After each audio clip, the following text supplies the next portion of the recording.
Dentro do conjunto das 17 peças do Nelson Rodrigues, é possível encontrar uma divisão em três partes, segundo o crítico Sábato Magaldi. De um lado, as peças psicológicas, de outro, as peças míticas e, por fim, as tragédias cariocas. 4 peças são consideradas míticas: Álbum de Família, Anjo Negro, Senhora dos Afogados e Doroteia. Doroteia é a última das peças míticas e foi escrita em 1950. Nas peças míticas há um certo descolamento do tempo e do espaço. Apesar de ser possível identificar elementos em comum com a realidade conhecida, com a realidade brasileira ou de outras sociedades historicamente determinadas, o que predomina é a essência, é o caráter arquetípico, certa indistinção.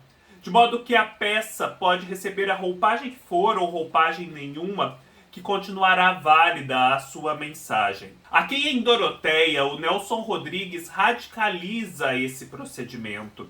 Ele abole, como em nenhuma outra peça, as fronteiras da realidade. Ele flerta com o surrealismo e, segundo a visão de alguns, ele traz de volta para o palco o plano do inconsciente, assim como ele tinha feito na sua grande peça Vestido de Noiva lá atrás. Basicamente, Doroteia é uma peça a respeito da personagem homônima, que é uma prostituta que tenta se redimir voltando para o seio da sua família. A sua família é constituída por 3 primas viúvas que vivem uma vida de absoluta castidade. Para se transformar, para mudar de vida, Doroteia precisará passar por um rito de iniciação. E é sobre esse rito de iniciação que nós vamos ouvir falar na peça. É uma peça que trata sobretudo do desejo. É uma anatomia do desejo sensual humano e, ao mesmo tempo, uma anatomia da repressão desse desejo, das consequências dela. Ao final, a pergunta que fica, a perplexidade do leitor habitual do Nelson Rodrigues, é a de que o dramaturgo parece estar fazendo uma apologia do sexo livre, do desejo irrefreado, o que é bem incompatível com o seu moralismo muito conhecido.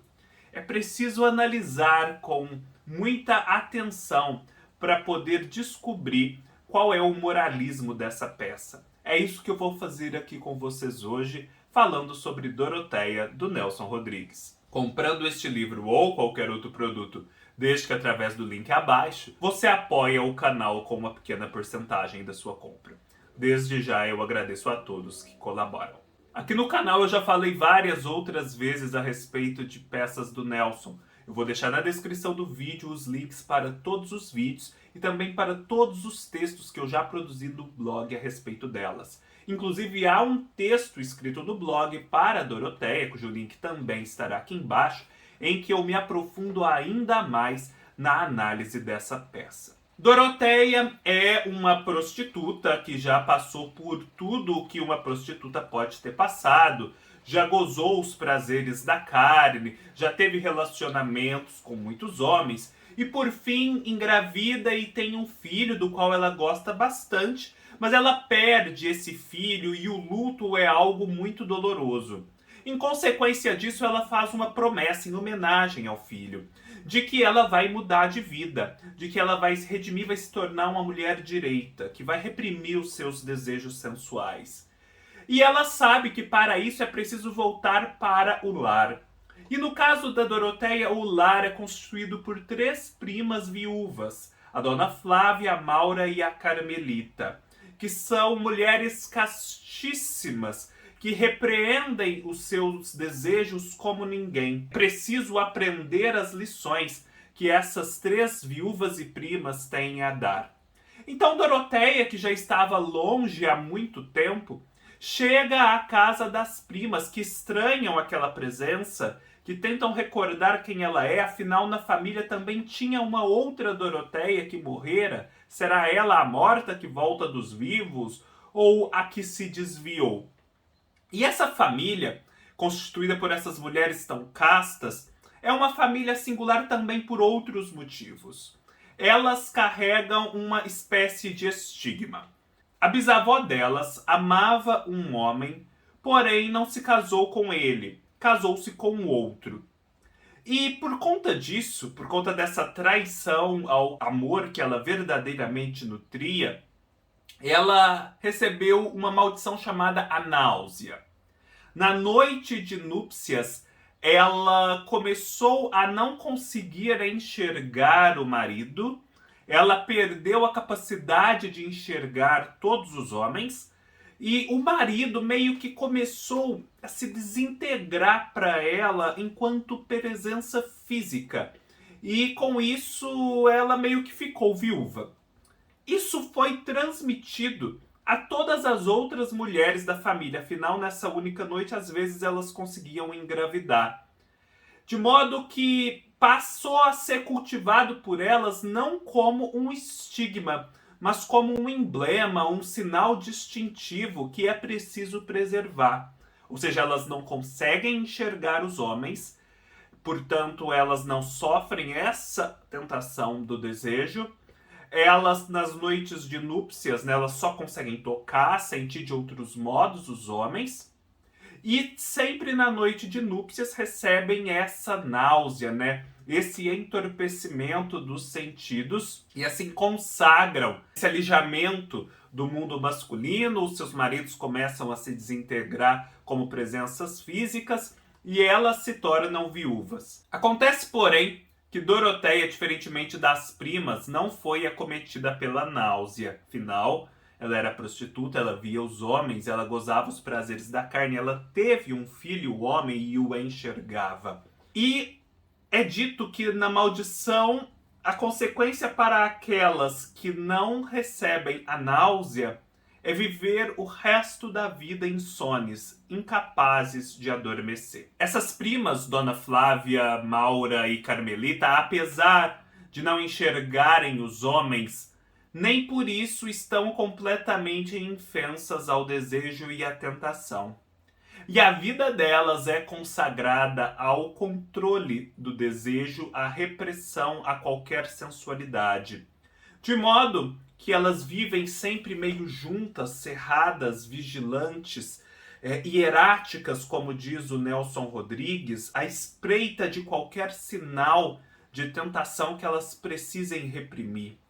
Elas não dormem, porque dormir é abrir a porta dos sonhos, e abrir a porta dos sonhos é abrir a porta para os desejos, para o incontrolado. E elas não podem se dar esse luxo. Na casa delas, só há salas, não há quartos. Afinal, a privacidade da alcova já é um passo para a perdição. Enfim, é uma radicalidade total a que essas mulheres empreendem para reprimir os desejos. E mesmo assim você percebe que esse controle é precário, ele está sempre à beira de ser perdido. Sendo assim, quando Doroteia irrompe naquela casa, é um elemento novo e de perturbação a esse esquema repressor que surge. Afinal, além do que eu já disse, as primas são feíssimas. E elas acreditam que por ser feias, elas receberam uma dádiva. Afinal, as mulheres feias estão menos propensas às tentações da carne vindas de fora. E Doroteia é linda. Doroteia quer se tornar uma delas, mas ela tem esse grave entrave. Ela é linda, ela é deslumbrante, a pele dela é perfeita, sem manchas, ela tem um cabelo deslumbrante, corpo muito bonito. E as primas então já ficam perturbadas com aquela presença. No primeiro ato, toda essa dinâmica da recepção de Doroteia, os conflitos que isso começa a desencadear. Nós conhecemos toda essa história da família. E a Doroteia clama então por redenção, por expiação, ela quer se tornar uma delas. E a ela é dito que isso é possível, mas para isso ela vai ter que ficar feia. Ela vai ter que, de algum modo, conspurcar a sua beleza. E a forma encontrada para isso é enviando Doroteia para à casa de um vizinho nepomuceno, onde elas acreditam que poderão ser contraídas doenças, chagas que deformarão a beleza de Doroteia. É preciso dizer que a radicalidade do Nelson se dá inclusive em relação à expressividade humana, porque no conjunto das mulheres, apenas a Doroteia está com a face à mostra. As outras, além de vestirem vestidos castíssimos, como apontam as rubricas, elas usam máscaras horrendas. Então, aquela expressão petrificada nelas representa muito do que essa luta constante contra o desejo causou na sua expressão humana. Então Doroteia sai de cena, ela vai para a casa desse Nepomuceno conspurcar a sua beleza, e nisso surge um outro elemento disruptivo na vida dessas três viúvas e primas. Porque a das Dores, que é a filha da Dona Flávia, é uma figura meio espectral, é uma menina que está prestes a viver a sua noite de núpcias. E elas aguardam com muita ansiedade essa noite de núpcias, porque é aí que nós vamos ver se a das Dores vai ou não ser acometida pela náusea e assim perpetuar a herança da família. E aí a Dona Assunta da Abadia, que é a mãe do noivo Eusébio, chega. Vale dizer que essa é uma peça em que não há personagens masculinos. Os personagens masculinos são referidos ou simbolizados, mas não há atores em cena de fato. De modo que quando a Dona Assunta da Abadia, que também é uma senhora feíssima, que compartilha muito das características das viúvas, chega, o que ela traz como sendo Eusébio, o noivo, na verdade não é um ser humano que nós, público, leitores, reconheçamos como tal, um homem, mas é algo que simboliza a masculinidade para aquelas personagens. Ela traz num embrulho debaixo do braço um par de botinas. Um par de botinas desabotoadas e deixa lá. Ela entrega o noivo dessa forma. E esse par de botinas desabotoadas é altamente perturbador na medida em que ele traz para aquela casa sem quartos, feita só de salas, um elemento de sensualidade masculina aberta e aliciante. Então, não só a das Dores começa a se relacionar com esse noivo, como as outras primas, ao verem aquilo, ficam perturbadíssimas e começam a perder o controle das rédeas sobre si mesmas, principalmente a Maura e a Carmelita. A Dona Flávia também fica um pouco descontrolada, mas ao mesmo tempo se ocupa e se distrai tentando controlar as outras. E nesse meio tempo elas estão apreensivas com a náusea. A náusea sobrevirá à das Dores ou não? No terceiro ato, a gente vê que novas formas de controle precisaram ser empregadas por conta desses elementos novos que apareceram, e essas formas de controle são radicais. Continuamos ali na expectativa do que acontecerá com das Dores, e com o regresso de Doroteia à cena no terceiro ato, vamos acompanhar se ela de fato ficará ou não feia. Nessa peça, os objetos são muito importantes. Nós temos, como dito, as botinas, que simbolizam essa sensualidade masculina aliciante, perturbadora, mas nós temos também um jarro. Esse jarro está para Doroteia como símbolo da sua sensualidade. Era um jarro onde ela guardava água e na alcova fazia a sua toilette, de alcova. E esse jarro aparece como elemento perturbador também e lembrança da sensualidade feminina.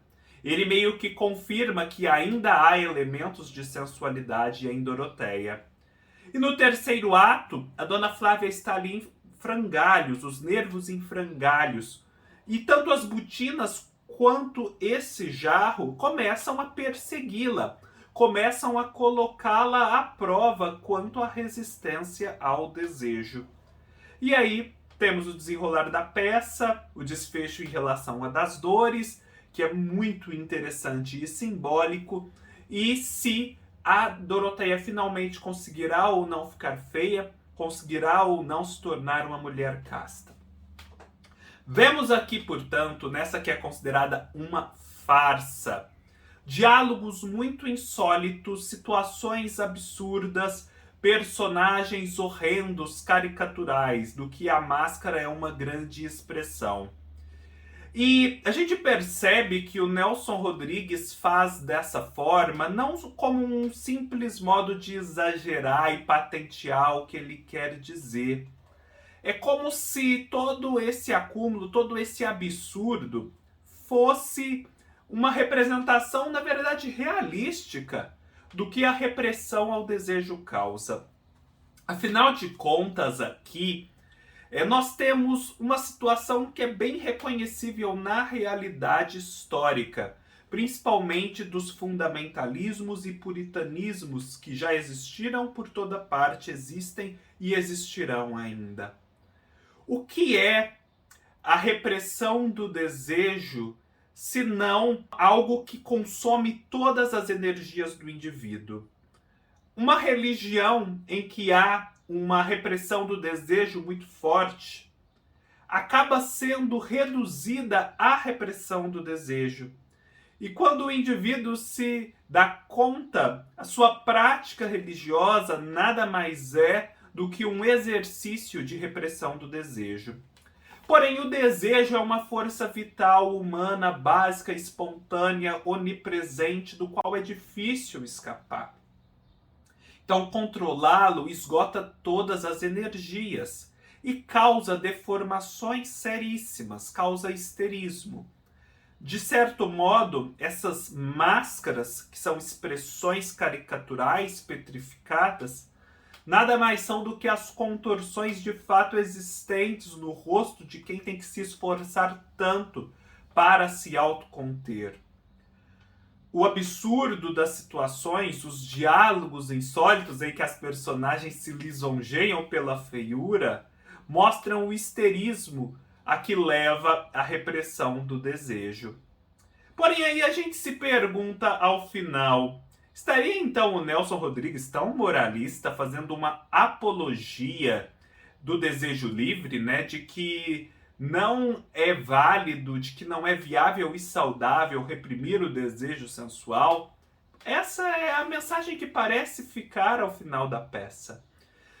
Mas, se a gente voltar lá no começo, perceberá que não é bem assim. Pensem comigo. Qual é a origem da maldição, da náusea? A bisavó dessas mulheres, ela deixou de se relacionar com o homem que ela amava para se casar com um homem que ela não amava. Ao se casar, se torna lícito para a sociedade que ela tenha relações sexuais com esse homem que ela não ama. Que ela expresse devasão ao seu desejo com esse ser não amado. Há aí, dentro da estrutura do casamento por interesse, uma dissociação entre desejo e amor. E para a mentalidade do Nelson Rodrigues, esse desejo dissociado do amor, ele leva à escravidão e à deformação. Seja porque o ser se torna escravo do desejo e só faz dar vazão a ele, como a Doroteia enquanto uma prostituta, seja porque é preciso controlar esse desejo e esgotar todas as forças vitais nesse controle. De um modo ou de outro, há deformação, há vício. E há uma sucessão ininterrupta que se transmite de geração a geração dessa forma de viver, que é a náusea, simbolizada pela náusea. Então, para o Nelson Rodrigues, para a expressão legítima e não deformadora e escravizante do desejo, é preciso não só como pensaria uma mentalidade, uma moralidade burguesas, que o desejo tenha curso dentro de um casamento e não fora das relações maritais. Para o Nelson Rodrigues, isso não basta. É preciso, principalmente, que o desejo esteja acompanhado do amor. Se o amor não está presente, o desejo se torna apenas instinto, e instinto que precisará ser controlado ou que escravizará, mas que de um modo ou de outro causará deformações. Então, nessa lógica, os amantes que verdadeiramente se amam, mas não são casados, estariam muito mais próximos da correção moral do que os noivos que não se amam, mas estão casados e têm relações sexuais. Nesse sentido, a peça é bastante demolidora.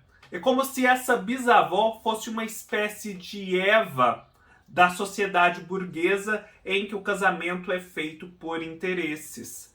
Ela transmite de geração para geração esse vício original da dissociação entre o desejo e o amor. Essa é uma leitura possível nessa peça que é aberta a tantas leituras, dado seu caráter mítico e essencial. Há quem diga, inclusive, que toda a peça nada mais é do que a representação do subconsciente, do plano inconsciente da personagem Dona Flávia, que as outras personagens são seus duplos.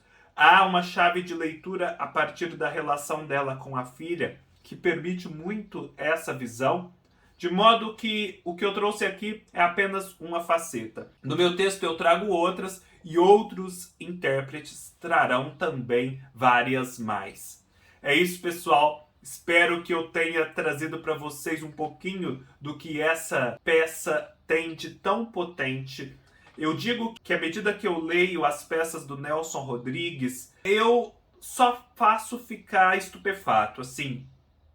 A cada peça que eu leio, todas as outras se tornam melhores. O universo dele se complexifica. A gente entende melhor referências passadas. Tudo cresce. Uma vai iluminando a outra. Por isso que é até difícil dizer por onde começar. Eu acho que dá para começar por qualquer uma. Todas são muito potentes. Todas são muito originais a seu modo. E uma ilumina a outra. É um universo riquíssimo. Se gostaram, deem o like, deixem seus comentários, se inscrevam no canal, sigam-me nas minhas outras redes sociais, o Instagram e o Facebook e o meu blog. Todos os links estarão aqui embaixo. E nos vemos numa próxima oportunidade. Até mais!